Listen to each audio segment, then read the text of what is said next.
Hey everybody, hello and welcome to the show. Coming up this week, SeaWorld may be bouncing back from the Blackfish scandal.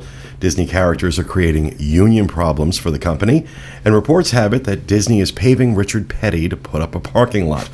Also, some changes have been announced to the 2016 Disney World packages, and a little later on, Dustin and the team will discuss Disney films in the theme parks. All that coming up next. From the Bob Varley Studio in Orlando, Florida, this is the Diz Unplugged.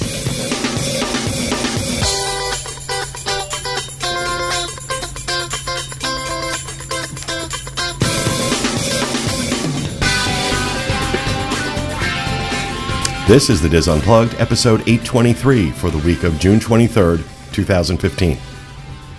The Diz Unplugged is brought to you by Dreams Unlimited Travel, experts at helping you plan the perfect Disney vacation.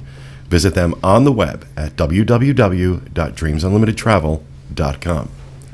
Hello, everyone, and welcome to the show, coming to you live from the Bob Varley Studio in Orlando, Florida. I'm your host, Pete Werner, joined at the table this week by my good friends and fellow travelers, John Magi. Hi, everybody.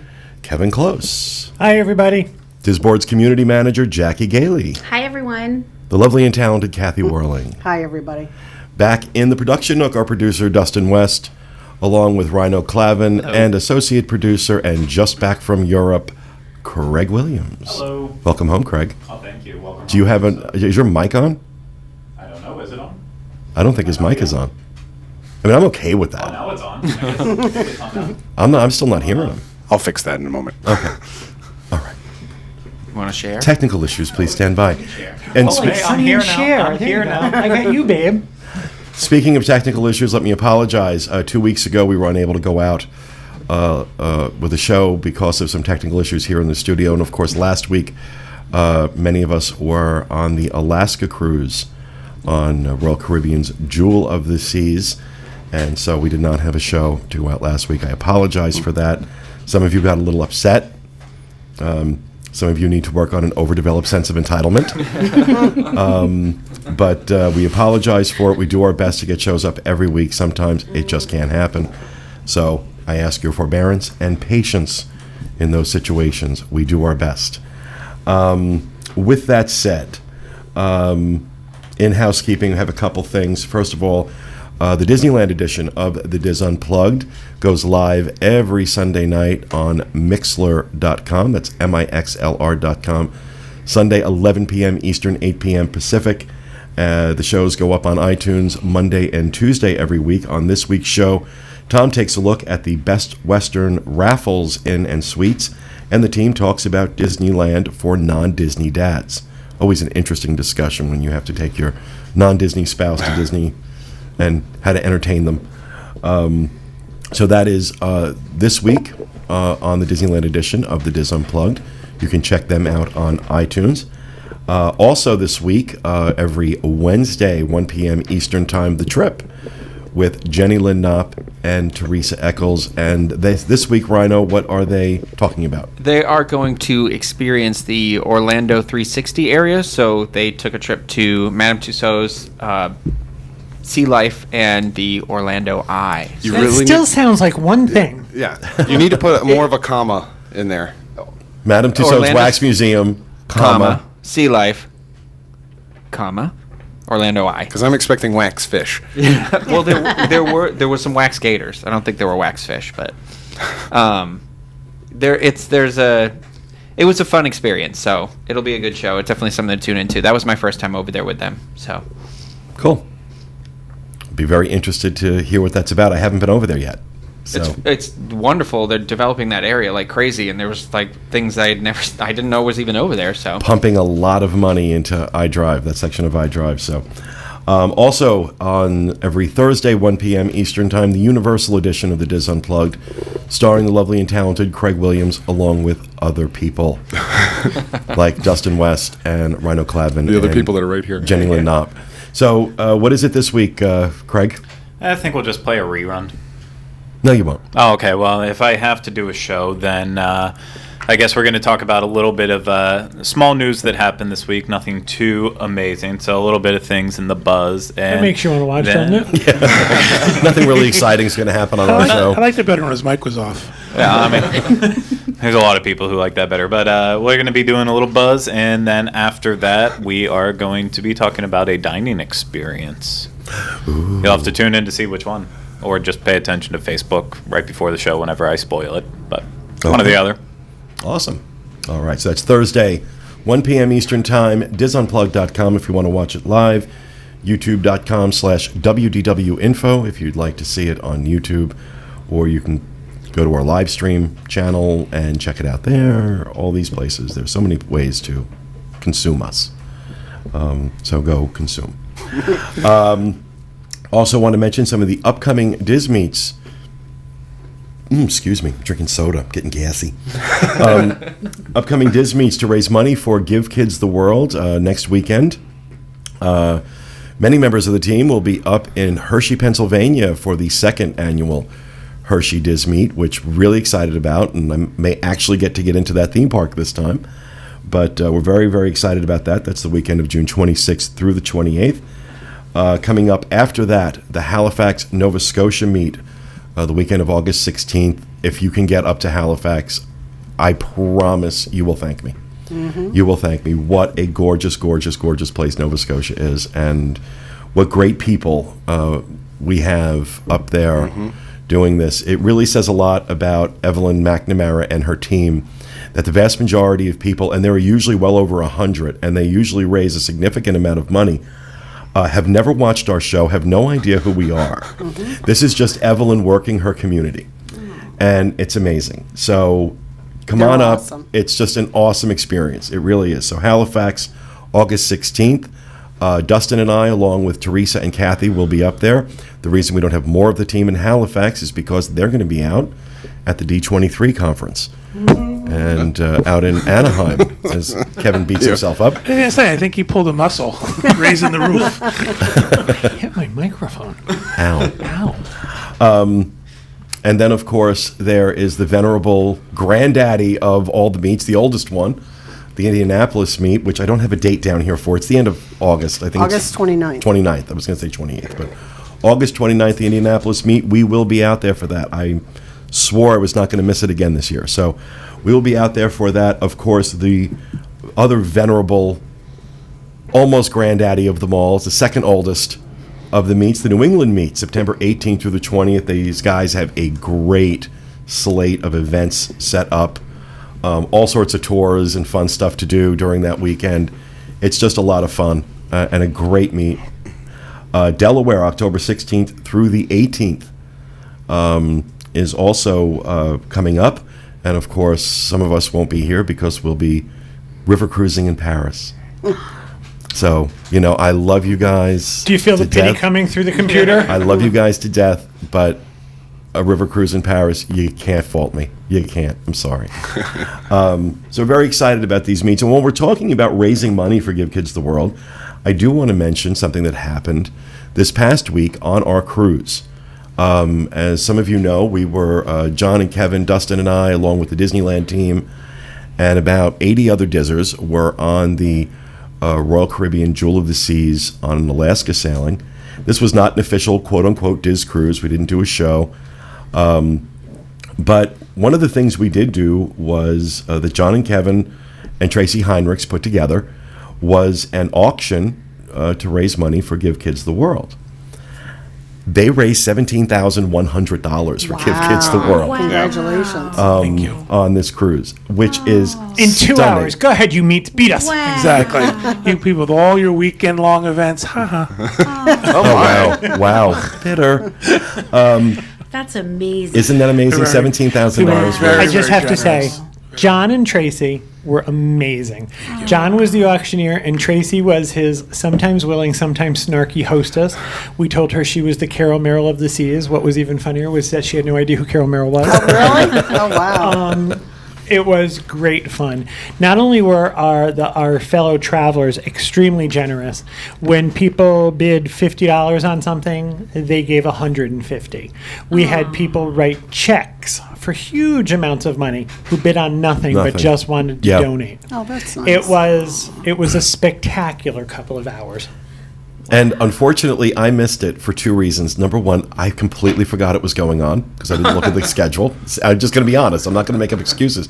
I forgot it was going on. I was also distracted because I'd gotten a pretty bad infection on my leg and had to go see the doctor on the ship. This is the second time. Whenever I sail Alaska and it's not on Disney, I end up in the infirmary. It happened to me on the Norwegian cruise 3 years ago. I had an allergic reaction to medication the doctor had given me. So I was like broke out in hives. And then this. And of course, being diabetic, you get an infection on your leg. There's, you don't want to mess around with that. Be careful. So I wasn't there for any of it. But it was a great cruise in a lot of ways. Our events and things like that, the people were great. The ship itself was beautiful. The crew was horrible crew. I just was blown away. This is not a cruise you want to go on, especially if you're special needs, in a wheelchair, anything like that. These people are a lawsuit waiting to happen, but we'll talk about that some other time. But we had a great time. We did have a great time. My mother loved it. My brother loved it. I loved it. Dustin loved it. These guys loved it. Also, I didn't deal with anybody with a special need, so I didn't have that experience. But I didn't have any service issues. Other people said they did. Yeah. John and I didn't. A lot of very people lucky. did. A lot of people did. And I was just really disappointed. Very disappointed in Royal Caribbean. The cruise itself was absolutely incredible. It's my favorite cruise ever. And here's the thing. You didn't even get to see the best scenery because we didn't spend any time on the inside passage where a lot of cruises that go to Alaska do. This one did not. Well, this one also left from Seattle and returned to Seattle. So there are still ones that come out of Seattle. I've gone out of Seattle and done the inside passage. We've also It said it's depends not our on their last itinerary. cruise. We're definitely doing it again. You want to make sure because that day when you spend that morning and afternoon going up the inside passage as you go up to Tracy Arm, it's because you do nothing but sit out in your balcony and look at the scenery going by, saying, "How is this possible? How is this?" It's just remarkable how beautiful it is. I mean, still, the scenery was amazing. I thought it was incredible. And of all the cruises that this is my fourth Alaska cruise, and they've all gone to Tracy Arm. This is the closest we ever got to that glacier. Oh my I gosh. woke up. It was like 8 o'clock in the morning, and I opened the blinds in my room, and it's like the distance between, not really, but it seemed like the distance between me and the production nook. There was this glacier, this massive glacier between two mountains, and as close as we've ever gotten. They can't always get that close, so this was rare. And you just sit there and you watch the seals playing on the ice, little icebergs. And then it sounded like the worst thunder we've ever had in Florida. I mean, huge, and it was echoing between these two mountains, and a piece of the glacier broke off. yeah, it happens every time you're there. wow. It Happens was awesome. every time you're It was there. awesome. Parts of the glacier start to shear off. But you hear it long before Yeah. you see it. Okay. Yeah. Wow. It's and then pretty you just cool. watch and wonder where it's going to fall. It's Yeah. the best cruise I've ever been on. It's Alaska. But it is was our amazing. first time. Alaska is an amazing sailing. It's an amazing sailing. Everyone should do it. You know, if you had asked me 5-6 years ago, was I really interested in doing Alaska? The answer was not really. You know, sounds nice, but Alaska, cold. We also had a heat wave. Yeah, it was very warm, actually. It was We- 85 Yeah. and But sunny. I'm telling you, if you think Alaska's not for you, I don't care who you are. I don't care what you're into. I'm nobody's definition of nature boy. Alaska is amazing. You will love it. Oh, I You didn't will love venture it. out into the nature. I watched it from the safety Right. of Well, the that's ship. what I mean is that, you know, but if you're into that stuff, there are plenty of excursions that you can go out and do all that hiking and, you know, other things that make absolutely no sense to me. But Alaska, trust me, if you say to yourself, do it. I've Do been it, on lots and then of come cruises. back to me and tell me how right I was. Because I've been saying it for how many years now? Go to Alaska. Talk to the people that were on this cruise with us, who had never done it before, who also thought, they're going back. These two, best cruise they've ever been on. They want to go back. We tried to book. We had Alaska booked in 2004, and it was hurricane year, so we canceled, and we've never had a chance to make it back. We went to the rebooking desk to book again for next year, and have decided that maybe we should wait a year, and not go again every single year. You know what? Last year was the first year that I hadn't done it. I had done it 3 years prior, and then this year. I like doing it every season. Especially you start doing it the July, August time frame when it's like brutal here. And you get up there and it's just so gorgeous. And especially that time of year, I found that for me, August seems to be the best time to do that cruise. And it's just amazing. I also want to say, too, we spent a couple of really great days in Seattle. We love Oh, Seattle. yeah. The Inn at the Market. The Inn at the Market in Seattle, which was a recommendation from our friend Heather Weil, turned out to be, because the last time I'd been in Seattle, we stayed at the Four Seasons, which I loved and was fabulous. But the Four Seasons had nothing on the Inn at the Market. The service was incredible. The rooms were fantastic. Those beds, which was not our experience on the Royal Caribbean ship. No. Those beds were slabs of concrete. had They issues should be with the ashamed beds. of themselves with those beds. I sat on the bed and didn't make a dent. That should tell you something. But the Inn at the Market in Seattle, if you need to be in Seattle and you're looking for a place to stay, boutique hotel, literally right up the street from the market, from the farmer's market. Ask for room 808. Like That's half a was block great room. away. Yeah. It was like half a block Seattle, away. my stomping ground. Awesome. I loved it. Awesome city. And then I couldn't get a room at the inn the night after the cruise. We decided to spend another night there. And so we stayed at the Arctic, it was called. It's a DoubleTree. And it's in a really old hotel. I think it was built in 1904 or something like that. And gorgeous hotel. And the service was wonderful. Just, my mother loved it. My mother was like, oh my God, this is exactly my style. But it was just a little too old for me. But you're very comfortable, very nice. But I would really recommend, if you're going to Seattle, if you need to be in Seattle, you want a place to stay that's interesting, that you're going to remember, that you'll go back to again, because I will absolutely stay there again. The Inn at the Market is the place to go. Thank you, Heather. So, with all that said, what else do we have for housekeeping? I have a little note from Arundel Prince from the Indie Meet that they raised $1,245 online with the auction that they had last weekend that ran for 2 days.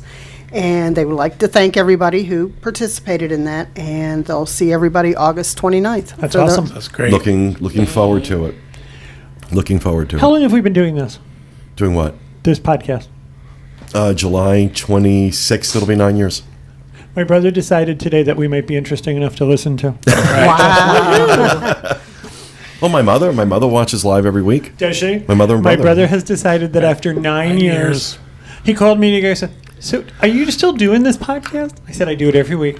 He says, how do I get to it? I said, are you going to watch it? Maybe.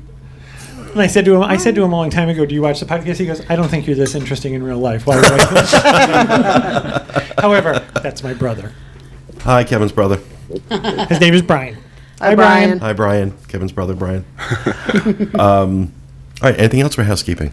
Anything else we got to talk about before I get to this week's poll? Got an interesting email from Chris in Iowa City recently suggesting a poll saying that their family's next visit to Disney World, they're going to skip Hollywood Studios. They find it to be too tired and too outdated, and suggested that our poll this week should be, on your next visit to Disney World, will you visit every park multiple times, visit each park at least once, skip one park, or skip more than one park?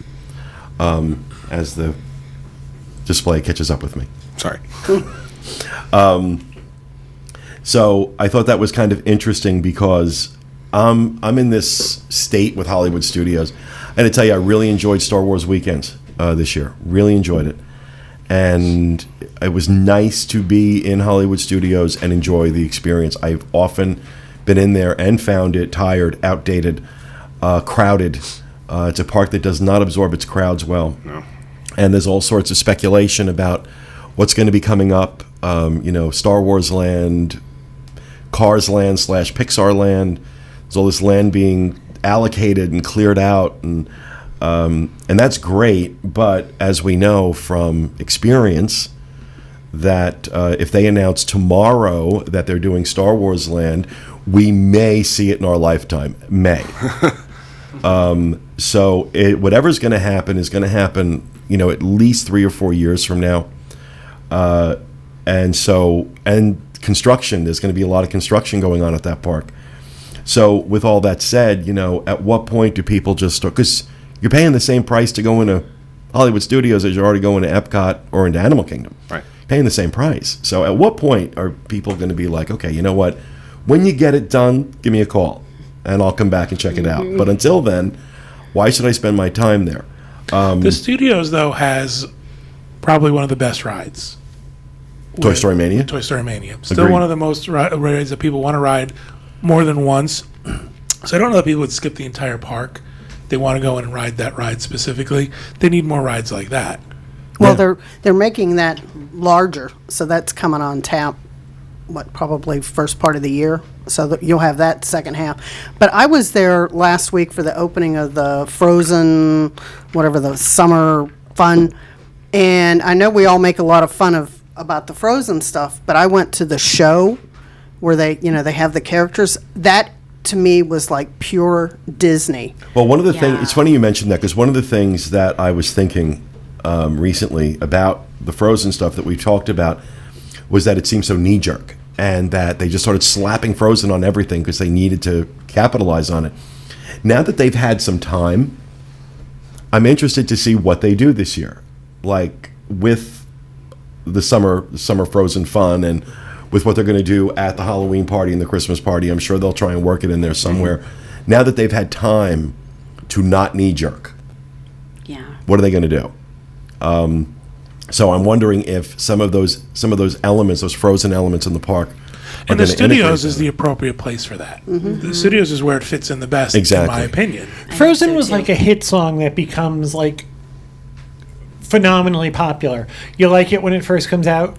About 3 months later, you think, please stop playing it. It's just one of those things that it was really great, but the minute you've been hit over the head with it for that long, and that's how Frozen started to get. They seem to have let up on that a little bit. But I think this is going to be a good point of discussion in your segment, Dustin. Absolutely. About the integration of movies in the theme parks, what works and what doesn't. Yep. So that is going to be our poll for this week. On your next visit to Walt Disney World, are you going to visit every park multiple times, visit each park at least once, skip one park, or skip more than one park? We'll have that poll up on our Facebook page, facebook.com/DisUnplugged, sometime after today's show. And we'll have the results next week. And Chris in Iowa City, we're going to send you an email because you've got a $50 gift card coming for suggesting a poll that we used on the show. Yay. So with that, unless anybody else has anything else for housekeeping, I think we should just take 2 minutes before we move on to the news and talk to Mr. Craig a little bit. Oh, okay. We're going to make him do a segment on this. But Craig got an opportunity to do an Adventures by Disney trip in Central Europe last week. Yes. And just give us a little taste. How was it? It's hard to still come up with words for it because it was my first time being in Europe. So I'm used to going to some historical sites around the United States. And whenever you're in this area, you can see stuff from the 1700s, 1800s still, and a lot of stuff from 1900s, obviously. So to actually go to places where stuff has been around since the 14th century, even earlier in some locations. First off, it was hard to even wrap my head around seeing those types of places. And the trip started off in Prague, which I heard from so many people before we went that it was going to be just one of the most gorgeous places. And Kevin and I were talking about it before the show and how it just was untouched because it wasn't really affected during World War II even. And I mean, I didn't understand a lick of anything that anyone was saying there just because I didn't practice my Czech before I left.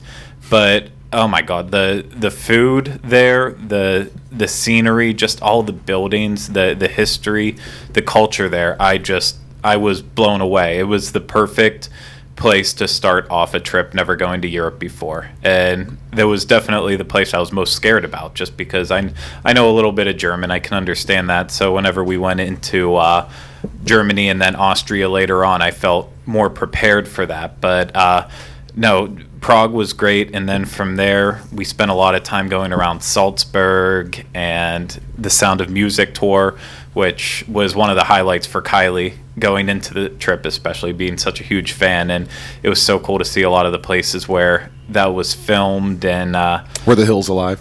Oh, the hills, they were alive.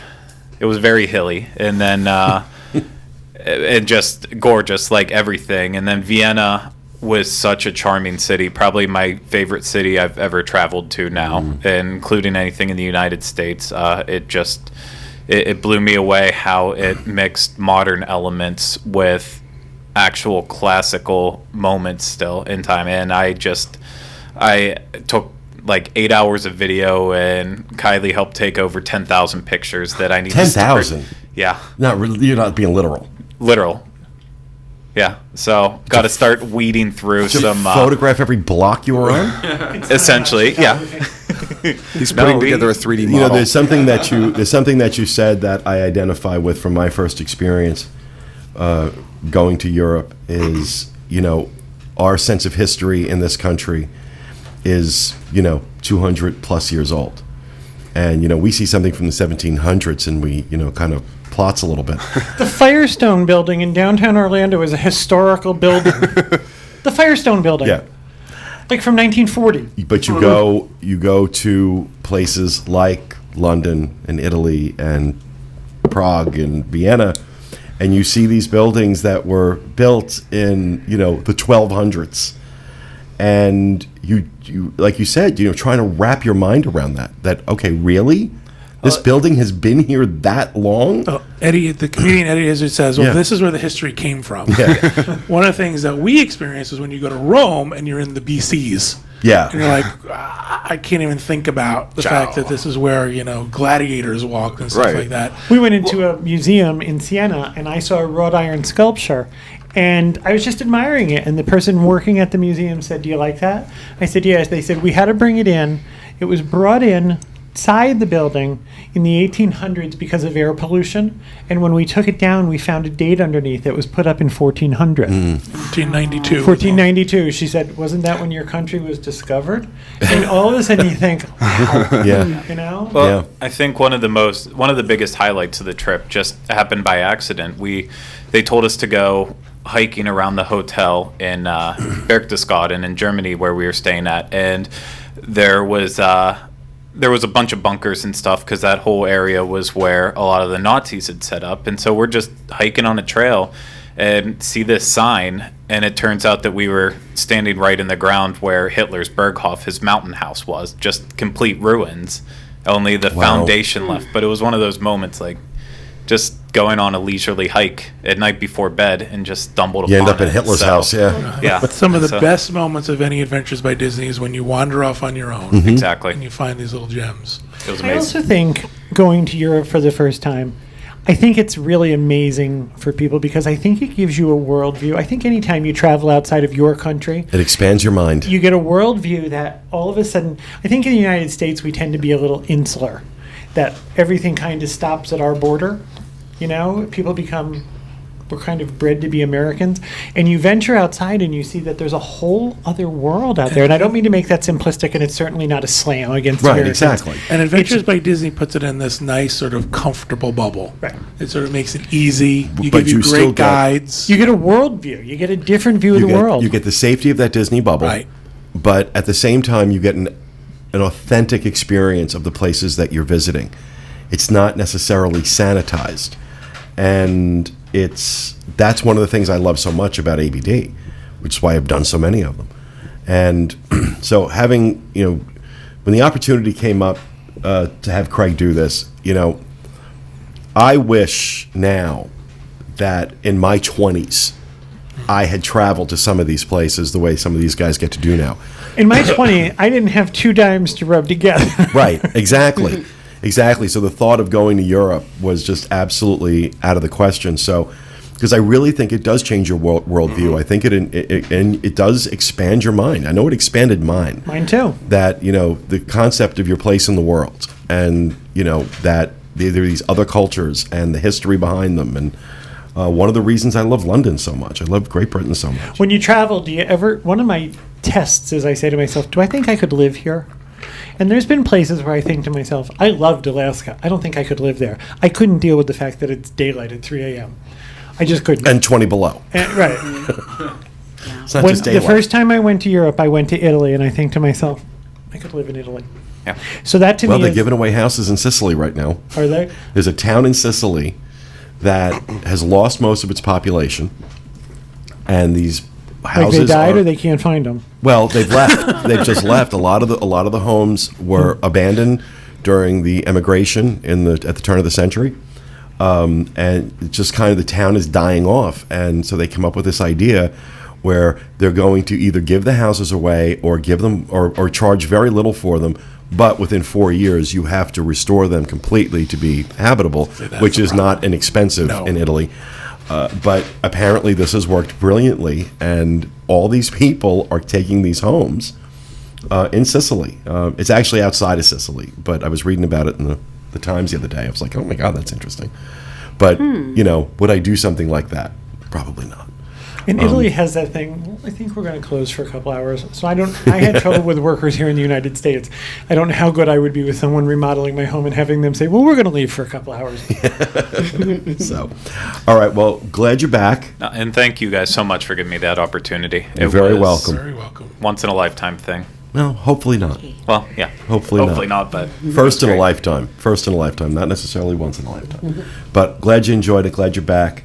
So with that, we will move on and turn it over to Johnny with the news. All right, our first news story.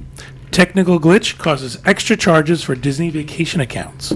Some Disney vacation account users found that extra money was deducted from their bank accounts and credit cards and transferred into their vacation savings accounts as part of a technical glitch last week.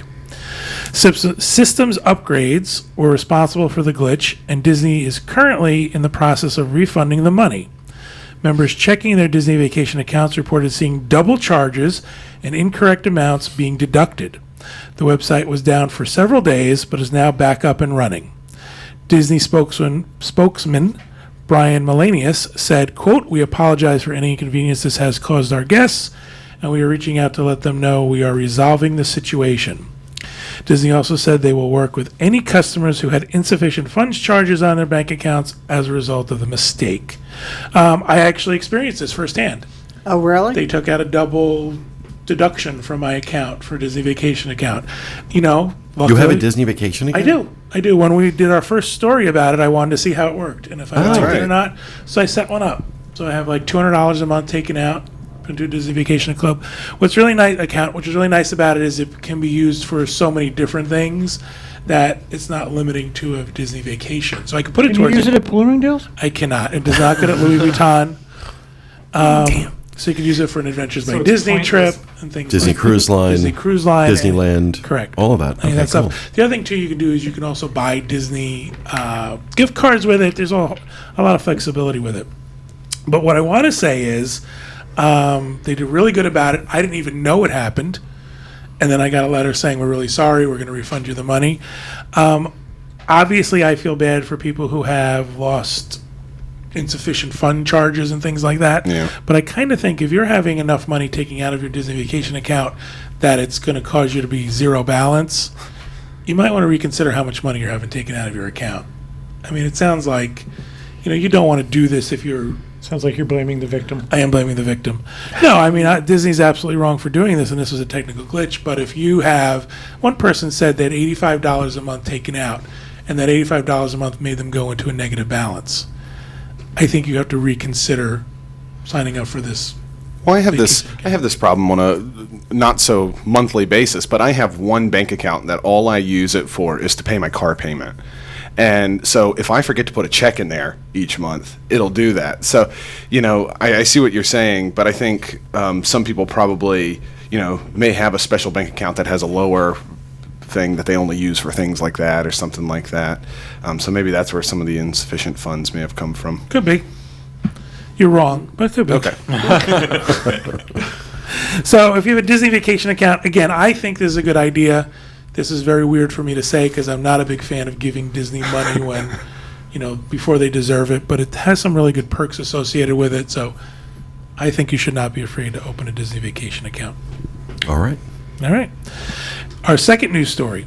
SeaWorld may be bouncing back from Blackfish Backlash. That's a mouthful.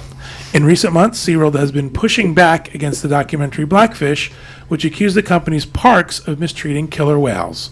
The documentary damage the company's attendance, earnings, and stock price, along with the wholesale image it projects. The Orlando company, which decried the films as unfair and inaccurate, hired a new chief executive officer, announced plans for larger orca tanks, and launched a $10 million advertising campaign defending its treatment of whales and promoting the company's work to benefit animals. As part of its new $10 million pledge to fund conservation of orcas in the wild, SeaWorld last month committed $1.5 million to a partnership with the National Fish and Wildlife Foundation to help rebuild the population of endangered southern resident killer whales found off of the Pacific Northwest. SeaWorld's efforts to rescue its reputation may be helping. After falling 4.2% in 2014, attendance rose 5.6% in the first 3 months of the year at its 11 theme parks and attractions, although SeaWorld noted an early Easter helped boost crowds. Revenue rose just 1% because the company had to use promotional offerings to help attract visitors, who spent less on average than a year before. John Manby, SeaWorld's new CEO, told investors he was encouraged by the results so far. And then it always goes on to quote analysts. Some believe that SeaWorld is still on a decline, and some believe that SeaWorld is coming back. SeaWorld has a long history of rescuing sea animals, but the Blackfish accusations forced the company to more heavily promote its work. The company's campaign of TV, print, and online ads launched in March to correct what the company says are, quote, inaccuracies repeated by animal extremist organizations. Quote, caring for the whales, we have the great responsibility to get that right, SeaWorld veterinarian Laura Croft said in one of the TV commercials. In addition to the $10 million pledge for killer whales conservation and research, SeaWorld intends to establish an independent advisory committee of scientists to oversee its orca program. And SeaWorld representatives say that their efforts are not an act of contrition, apologizing for saying they don't have anything to apologize for. Right, they don't have anything to apologize for in the Blackfish documentary. Well, we all know how I feel about Blackfish and SeaWorld. And I'm glad to hear some good news, even if it is slightly good news, that their numbers, at least for the first quarter, are starting to rebound. There was an analyst quoted in this article who said that he felt that at some point the Blackfish controversy was going to die off, that SeaWorld would get far enough away from it that, you know, it just wasn't going to keep having the same impact as it had in the last year. That may be happening. We're not going to know until they file their annual report for this fiscal and see exactly what the overall is. But, you know, a first quarter bump of 5%, that's good news.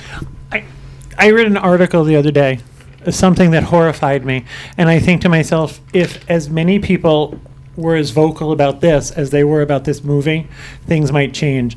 The article said there's been 2 great mass extinctions so far, and both of them were due to atmospheric or earth condition grand events. There's another mass extinction coming, and they said within 2 generations of today that we could lose 75% of the species in the world. And this mass extinction is man-made. Things like the Sumatran tiger, several breeds of shark, African elephants, the hawksbill turtle, the leatherback turtle. I mean, things that, you know, I forget what it is. I'm not sure if it's the black rhino or the white rhino, but there's one. What? But there's one left. More off than the other, yeah. Well, there's one male left, and it's being surrounded by armed guards. And they're hoping that they can use him to breed females, which there seem to be more of.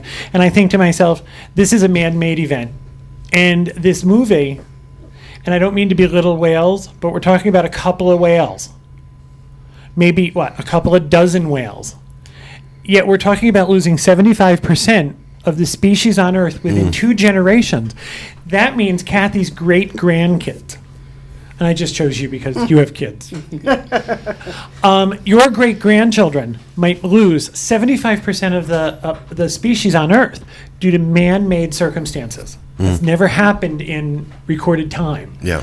So I think to myself, maybe we're looking at a small picture when what we need to do is worry about a big picture. Yeah, but unfortunately, the big picture doesn't come with CNN documentary and A great big corporation behind it. yeah. So it doesn't have the same PR value as attacking SeaWorld, and accusing them of things by using fake scientists, people who are pretending to be scientists who really aren't. They're animal rights activists, taking things out of context, downright lying about things. The inaccuracies in the Blackfish documentary were unbelievable, and the fact that so many people have been sucked in by it is kind of sad. The lack of critical thinking that can go on sometimes. And look, the first time I watched it, I'm like, wow, okay, wow, that's really bad. But then I started, okay, but what's the other side of this? Because this is awfully one-sided.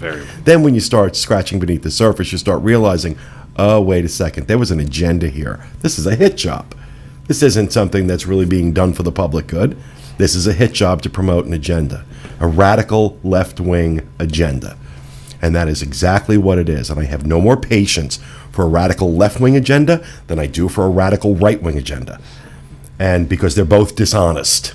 They're both dishonest. At two of the ports we stopped at, I was surprised to see posters like billboards that showed sharks with a circle around their fin. Apparently there's a great deal of Japanese tourists come into Alaska, and all of the billboards said this is not food or medicine. And sharks are being killed specifically for the Japanese market to make shark fin soup, which they consider has a medicinal quality. Same with dolphins. Right. So I think there are not to make a joke, there are bigger fish to fry. Yeah. Also, too, we said this before. I think living in Florida, and especially the Orlando area, we see a lot of news about what SeaWorld does and the good things that SeaWorld does.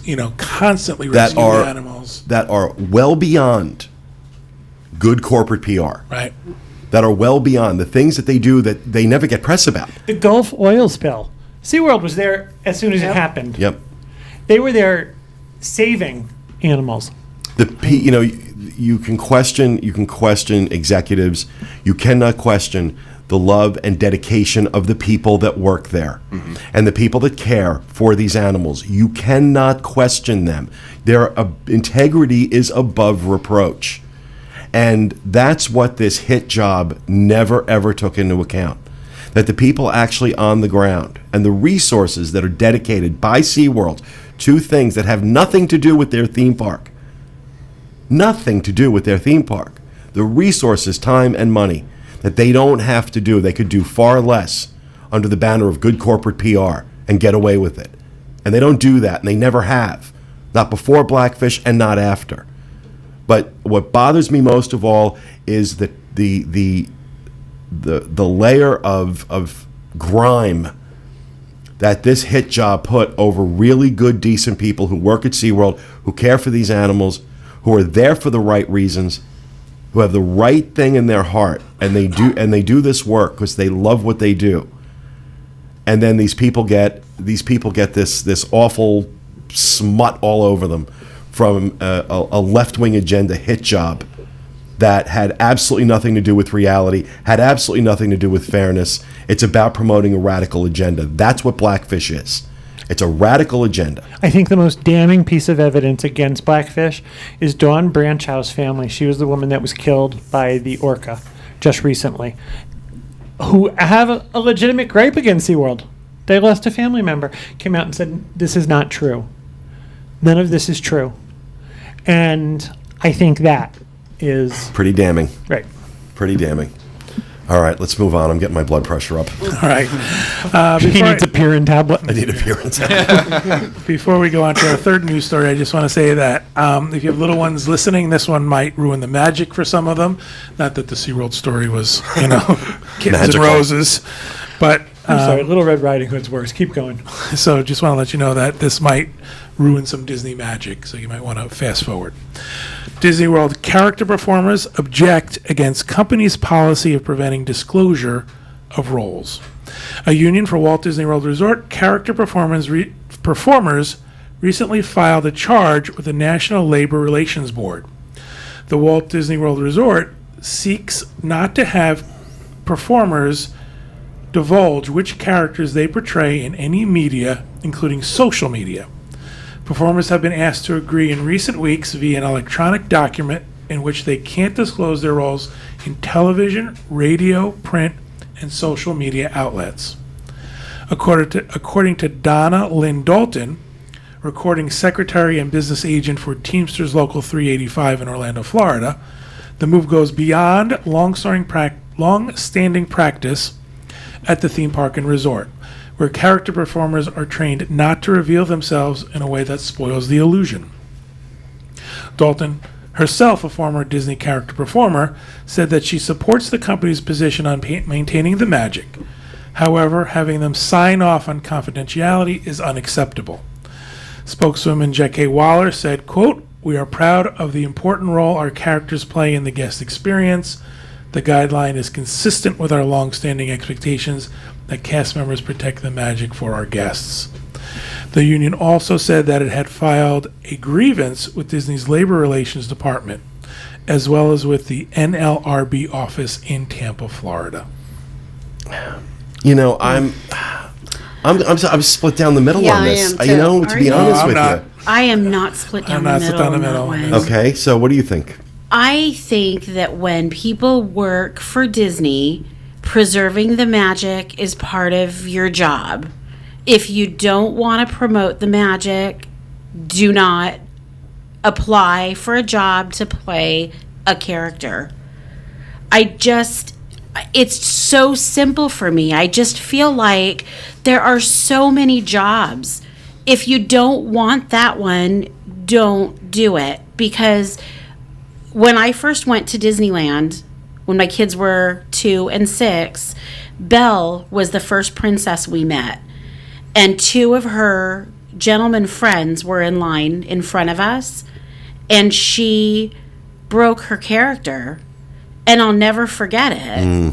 I'll just never forget it. Because Belle doesn't know random people at Disneyland. And I just feel like, social media wasn't a thing back then. But now that it is, if you cannot control yourself to share and agree to that kind of a confidentiality agreement, this job isn't for you. I think I the don't thing know. that bothers me is I don't see where it benefits a person at all. Mm-hmm. I mean, it's not like you're going to get a better job because there are. I mean, Well, it's not like. I think it's sort of the idea of on social media, it allows them to self-promote. Look what I'm doing. Look who I am. I'm really cool because I have this job. And I agree with Jackie. I think that signing this agreement should just be part of the job. You should sign it and you should say, you know what, I agree that I'm not going to divulge it anywhere. But And couldn't if you we- do that by having guidelines that say, people always see you as a character, you have a responsibility to keep the integrity of that character? Why do you have to sign a... Because there's no then way for someone to come back and say, okay, you agreed to this. There's no, just because you have something, it's like the Disney lookbook. Just because people have it doesn't mean that they follow it. There has to be something that's substantial behind it that says you agree to these things. And signing it. Apparently, there must be some issues going on Right. lately Right. with characters, the people who play characters, revealing things on social media, because that seems to be the hot the social flashpoint media. here I was just gonna is say- social media. Yeah. When I moved here, all my roommates were in entertainment, so I lived with 3 of them. And this story confuses me because this has always been the policy that Right. you were not supposed to, like, they told me, it was MySpace then, like, you couldn't have that be like your profile picture or anything like that. But you could have a picture, like, I could take a picture with the character Peter Pan, and it could be like me and Peter Pan, and then I could tag, like, the corner of the photo with somebody's name, and that's how they kind of worked around it. So I don't think I feel like this sort of thing is getting blown out of proportion because I think this has always been the rule, and I think it's what you said, Pete, is that I think there's been like maybe 2 or 3 specific incidents that they're getting around now because they haven't updated the policy in so long. Because what Jackie brought up about what happened to you in Disneyland, that isn't the issue. That person should have been fired right on the spot Yeah. for doing that. There's no gray area there. What is the issue is, like I have, much like Rhino, I have friends that have been character performers at Disney, and it's usually innocuous stuff, especially if they're a face character. It's just like, a picture of them tagged in the corner or something. Yeah. But then other people, who play not face characters, they play characters who you wouldn't recognize the actor. To have what if Donald Duck is your profile picture? Is that really a big deal? No one's Well, gonna know. I could make Donald Duck my profile picture, Yeah. and I just like Donald Duck. I think it's specifically, for me, the problem would be specifically coming out in a text fashion saying, I play this character, Yeah. and not necessarily photos of And it. that happened within the last year and a half or something. Like, there was a girl who said on a show that it was like her hometown had interviewed her, like a radio show or something, and she had said she had just gotten a role playing like Minnie Mouse or something like that at Disney World, and then she got terminated. I remember this being in the news, And she I should wanna have say been. a I've year or always 2 heard years people ago. refer to themselves as friends of. Right, I'm Yeah. a friend Yeah. of Winnie the Pooh. And that's okay. That's what you're supposed to Yeah, do. but you're not supposed to say I am that Right. person, because Right. nobody is that person. Well, I also wonder, we had talked a few months ago about the recent contract negotiations and how well the union did in getting concessions from Disney and getting some of the things that they wanted, far better than they fared in recent years with their contract negotiations. And I wonder, to some degree, if this isn't part of an emboldened union trying to push to see how much more they can get. Push for better health care. Yeah, for real. Yeah. Yeah. Well, that point's well taken. But I look at this and say, okay, this has been standard policy for a while. But, why is this an issue now? It And seems I think kind of like a there's- tempest in a teapot kind of thing. it's just there's more there there, is what I'm thinking. But like I said, I'm kind of split on it. But I think you make a really good point, Jackie, about that this is something that has always been, and if you can't handle your being anonymous playing this role, then you're not the right person for the role. Yeah. I think There's there's only a one lot Mickey to that. Mouse. Mickey Mouse doesn't appear two places in the park at the same time. You can't go to a meet and greet and see Mickey in a parade because there's only one Mickey Mouse and he's only out in one park at one time. Right.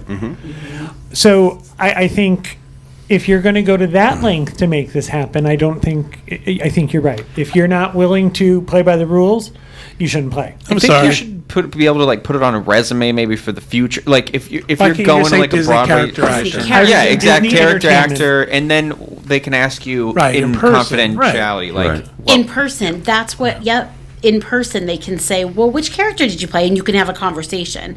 But to have it on a resume, an HR manager might bring a stack of resumes home with them. And they might have some kids that maybe are fussing around on their office. I think You You're getting into I think we might be going. Yeah. Like the wheels might be coming Never off the know. wagon now. I know. You never know, though. But Here's the And deal. one of them could work for a newspaper. Yes. This is Watergate all over again. I'm sorry. Sign the paper, get back in your hot costume, and dance for me. It's very simple. Yep. It's easy. It's Yeah. very easy. all right, we're gonna wrap up Now the you know how news. Dreams Unlimited travel employees feel. Pretty much. We're gonna wrap up the news and move on to rapid fire. We'll start with you, John. All right, mine is short. Magic Band watch faces coming soon. This summer, 2 watch faces will be introduced for Magic Bands, a mini analog face and a black digital face. I think these are fun and cool. And Okay, neat. the Minnie Mouse one, absolutely. Right, the other one That is- digital one looks like something from 1987. I Yeah. wouldn't be Yeah. caught dead wearing that. Really, they made a really cute one with Minnie Mouse. You said, was the next obvious choice not Mickey? Right. Where's Mickey? Well, it's also weird. They're going to sit on a weird part of your band because they're going to be on the part where your band's on your the bone in your wrist. Right, the chip is going to be up top, sort of, and the wrist, right? It's going to be in a weird spot. I don't know why they don't just integrate something like a Fitbit now. Yeah. That seems the most logical thing. Put like a Fitbit and a watch face in the actual band itself, but I think that's Well, a it good could be coming. I thought the same thing you did. I ain't wearing that. I wouldn't wear that. No, not in a million years would I wear that. So, but interesting to see that they're. We knew that they were going to start plussing these Magic Bands with more and more things. And you know what? I'm on record. Love the Magic Bands. Love them. Can't get enough of them. But these particular accessories, I'm not gay enough to wear Minnie Mouse, and I'm not nerdy enough to wear the digital watch. So this particular trend is passing me by, but It'll get better. all right. Thank you, John. Kevin. All summer long, the resort pools across property are hosting Disney Junior pool parties. Finally. The parties will be held poolside and will last 22 minutes, just Specific. like shows on Disney Junior. Music and activities will be All themed. fun stops at 23 minutes. That's Okay. right. That's without the commercials. Music and activities will be themed around Sophia the First, Doc McStuffins. That was for Rhino.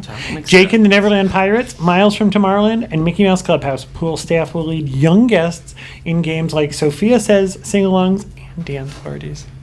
So I can't participate in the Doc McStuffins dance party? You're not young enough. Oh, wow. Well, you could, but, people, there are going to be officers that want to speak to you afterwards.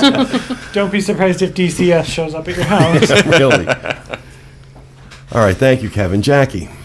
So I have some great news to share that some of you might know. The Starbucks at Disney's Animal Kingdom is now open. I'm very excited about Okay, this. let me stop you for a second. First of all, great news. Might be I was overselling just it. going to say. But I have to say something. I have to say something because I have to be honest and fair. Coffee on this particular trip, good coffee, was kind of hard to come by. I agree. And out of desperation, because we were in Seattle, out of desperation, I went into a Starbucks. I admit it. I'm not proud. And I got their blonde roast. I got to tell you, it's actually good. It is good. It's actually good. The one I like. It's the blonde roast. I like it. I got to admit it. I like it. It's good. It's a decent cup of coffee. It's actually like on par with Dunkin' Donuts. Can I say something? I can't believe these words are leaving my mouth. I can't believe either. these words are leaving my mouth. When you went to Seattle, didn't you have my this chair. sort of, it doesn't have this lore of really good coffee? Like they were going to Yes. meet you I at was your going to say, gate. it's the birthplace of Starbucks. And I Yes. The first one is at the Pike Place Market. It's Yeah. the very we first passed Starbucks. by and the hour line out the door. However, Yeah. coffee everywhere else was terrible, I thought. I thought it was We very didn't weird. find the good coffee. No, and there certainly wasn't any on the cruise ship. Well, it was Starbucks if you went to the Latitude. Well, They didn't have blondes. They didn't have the Oh, no, blonde they didn't have roast. blondes. And I had an Americano that was basically like, well, I'm not going to say the words, but because it will get an explicit rating, but was not very good. The rest of their stuff is crap. The blonde roast, I got to give it to them. It's really good. It's really good. The theming at the new one in Animal Kingdom, I think, is the best of the ones that they've put Really? in the parks. It's more spacious, that you're not like up against people when you're waiting for your coffee. Just the way the lines go. I really like the new one. We were there on Saturday. Oh, nice. See, and we're such coffee fanatics at my house. Like, we started drinking Dunkin' Donuts coffee maybe 10 years ago. And so that's the only kind of drip coffee that we'll drink if we have the choice. And Starbucks, we like their foo-foo drinks. So I don't like regular Starbucks drip coffee. So I'm going to give the blonde roast a try. The blonde is fantastic. See, and I can't have the, as you put it, frou-frou drinks. Yes. Because they're loaded with sugar. It's like drinking a Right. milkshake. Yeah, I can't. I It just sort I'm of is, diabetic. yeah. I can't do it. You can get the skinny, you can get a skinny one. Yeah, But no. they don't taste as good. And just So- a warning, if you think you're drinking chai tea latte and it's low in calories or low in sugar, Google it. Yeah. I was amazed that the one I was drinking was like 96 grams of sugar. Holy Oh, moly. boy. You can ask them to make you a chai tea latte using a chai tea bag and not the mix. There's no sugar in that. Just a Oh, that's a PSA. good one, yeah. Well, the really cool thing about this Starbucks location is that they are going to be donating a portion of the sale of each Starbucks flat white latte, and it's going to go to Bob Iger. benefit. What's that? Bob Iger. Yeah. It's gonna benefit conservation programs that are already underway to help preserve the cotton top tamarin in Colombia. The cotton top So, tamarin. yes. So that cotton top's going to get like $11. Maybe, yeah. So the drink was specifically selected from other menu choices because of the cotton top tamarins, fluffy white crests that appear on their heads. Well, when I So read that this, little- yeah. the first thing I thought is, why aren't you just giving a percentage of everything you make at that location to Yeah. conservation efforts? It ain't going to kill you. Yes. It ain't going to kill you. That's for sure. You're doing really well. You got plenty of money. And how about getting in line with the theme of Animal Kingdom and the things that Disney does with Animal Kingdom about conservation? And rather than saying, okay, we're going to pick, one drink on full moons on every other Thursday and give 0.00002% to the Cotton Top Tamarind in Colombia. A rather obscure cause. It is kind of obscure. Really? There's no movies being made about that, When we were in Cotton Top. Harambe Village on Saturday, when we were getting food, they asked us if we wanted to donate to the conservation fund. So it's like Kathy said no. I did at one location, I gave, and then at another location, I said no. You can only get so many of those buttons. Right. John would explain to him that cuter animals taste better. So, all right, thank you, Jackie. Kathy. You're welcome. Starting July the 3rd, Tony's will no longer have separate lunch and dinner times. They're not going to serve food? No, it's just going to be one continuous menu from 11 a.m. to 9:30 p.m. Bad food all day. Mediocrity from start to finish. Pretty much. All right, thank you, Kathy. Dustin. Okay, Wait, hold on. You like Tony's? I do. In fact, I have some friends from Oklahoma that come, and we always eat dinner there because they are gluten-free, everybody in their family, and they make them beautiful food, and it's delicious. Have you ever had good Italian food, really? I've had New York Italian food, so I definitely know good Italian. And then so you go into Tony's and you think that's good? Not compared. No, of course not. Not compared. Of course not. It's horrible. Chef Boyardee doesn't like it. You guys are funny. No, we're not. All right, Dustin, go ahead. Okay. All right. I have one. I respect your opinion. You're just wrong. But go Okay. ahead. Okay, I don't. Well, again, you guys are funny. Okay, go ahead. Okay. Go ahead. I will now go. Ready, set, go. All right, so there is a new experience at the Chinese Theater at the Great Movie Ride in Hollywood Studios. Guests can now walk the red carpet and put their hands in cement, just like the stars. It's a new photo op where you can take a picture of, Slab of cement. the slab of cement, or if you're the child in this Disney photo, you can look like you're falling off the ledge of a building. So Okay. that's a new I experience. can't see this. I can't see that picture Put it back up. really well, but that child looks in pain. Yeah, like his hand got stuck in the Like- cement. The kid's box doesn't even look like it's there. It looks like those are like they added it in. I don't think you're allowed to say that. That's a big cheese. No, we're not going anywhere near that. Oh, my head hurts. Okay, there's something else I could say, but I'm not going to because it'd be grossly inappropriate. But thank you, Dustin. Rhino. So the Magic Kingdom, no? Okay. The Magic Kingdom parking lot is going to be expanding over the Walt Disney World Speedway, which is What we thought was going to happen. yeah, and that's closing August 9th. The Richard Petty driving experience and the exotic driving experience. So if you haven't done it and you want to do it before August 9th. Could you imagine parking all the way out there? We'll have the trams and stuff. I didn't realize parking was becoming such an issue that they were like, we need to quickly close and Even pave on this the thing. most crowded days, I never see that parking lot all the way out to the Speedway. No. Me Oh, yeah. either. Yeah. No. Do you really? Yeah, it does. Wow. Okay. I would turn and go home if that's what I saw. That means you got there really late. Yeah, exactly. All right, thank you, Rhino. Gregory. People are upset that they're not going to build something there, and I think, like, what? They're going to build an attraction in the parking lot? No, they're going to build a parking lot. Gregory. So I got a couple quick things going on. The first one, some of the biggest trending news on Twitter this past week. Zuri's Sweet Shop is now open in Animal Kingdom, and the reason it's important is because it now offers poop Yep. desserts. I'm trying not to gag right now. Oh, the Which- poop was really good. Did you get to? When she was a child in Africa, that was a delicacy. It reminded her of home I had cooking. the giraffe and the hippo.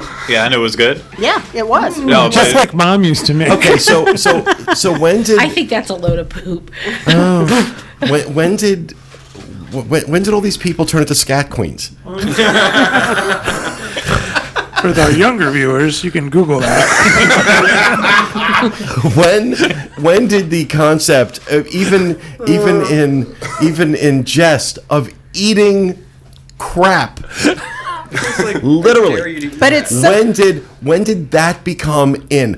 Because every place we went in Alaska there was moose poop and this poop and that poop, and I'm saying to myself, really, does this work? Does this sell? Does this really attract people? Didn't you like monkey poop coffee or whatever it was called? No, I didn't. I wouldn't drink it. well, there was, It was good. there was a crowd of people around the case when we were there on Saturday buying our poop. They were all looking at you. Wait, is it real poop though, or is it No. Oh my Yes, of course, it's real Yes, poop. right. I thought they had like done something to it, and people are just the disgusting. The giraffe poop that looks like the little nuggets is actually, it tastes like a brownie. Brownie. God, I And still want to the gag. hippo, It's disgusting. the hippo one had a lot of peanut butter in it. But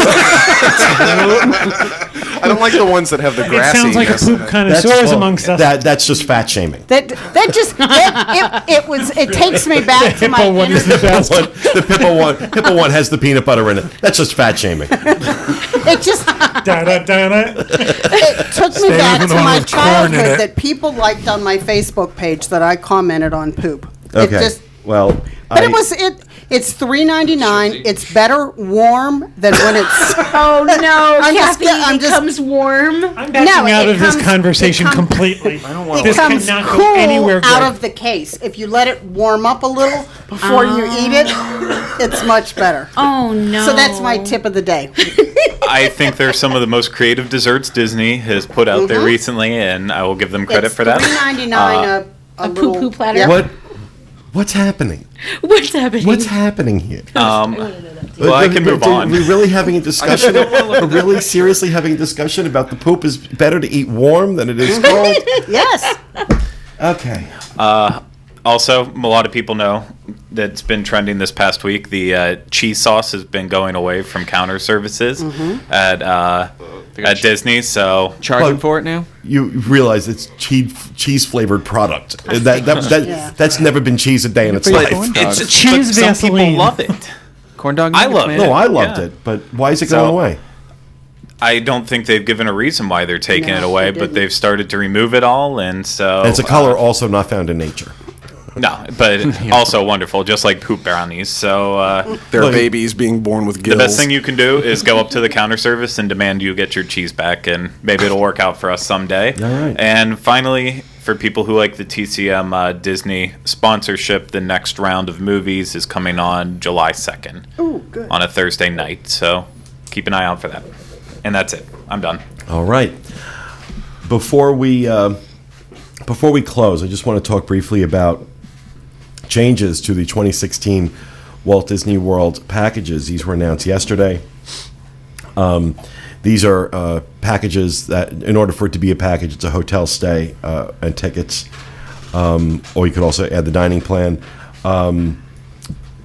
Guest booking packages in the past know that it came with a whole series of discounts and things like that, which apparently people weren't using, because I guess that's the reason Disney is dropping it. Now instead, you're going to get 4 vouchers to play miniature golf instead of just 2, and they're giving you 4 vouchers for admission to, wait for it, ESPN Wide World of Sports, because that's clearly a very important thing. The discount for bowling at Splitsville has been reduced to 10% from 20%. The dining offer at Planet Hollywood has changed from a $15 voucher to a 15% discount.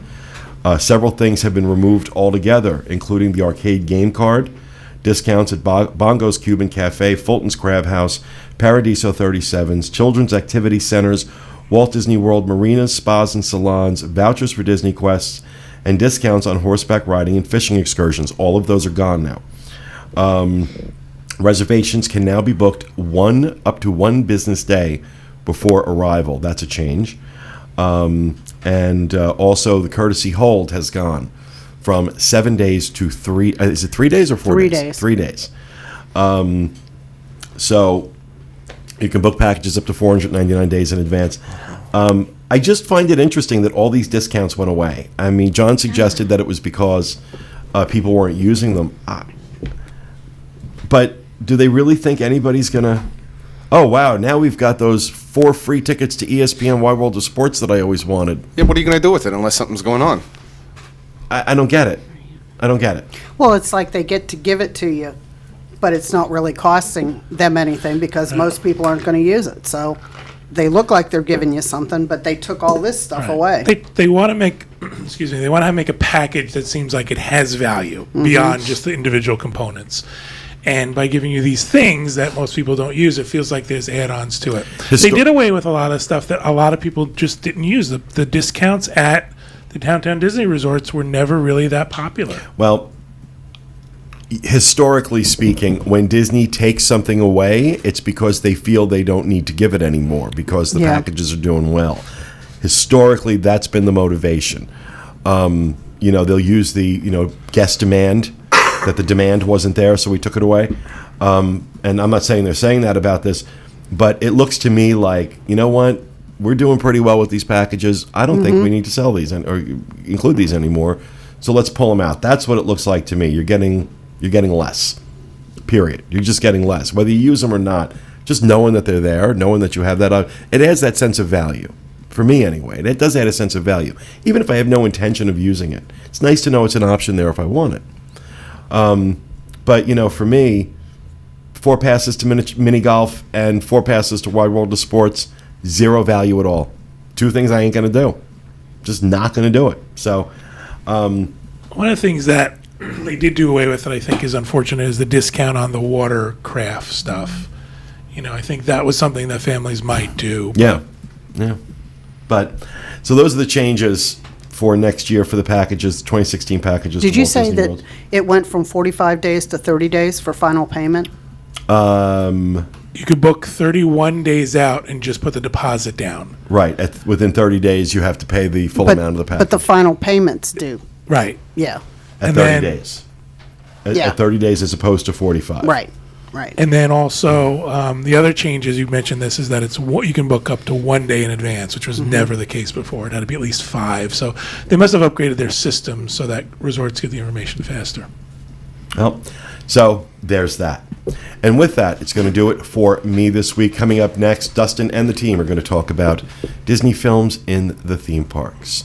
So that's it. We hope you enjoyed it, and I'll see you again next week with another edition of the Dis Unplugged. Thanks for being with us, everyone. And remember, go to Disneyland.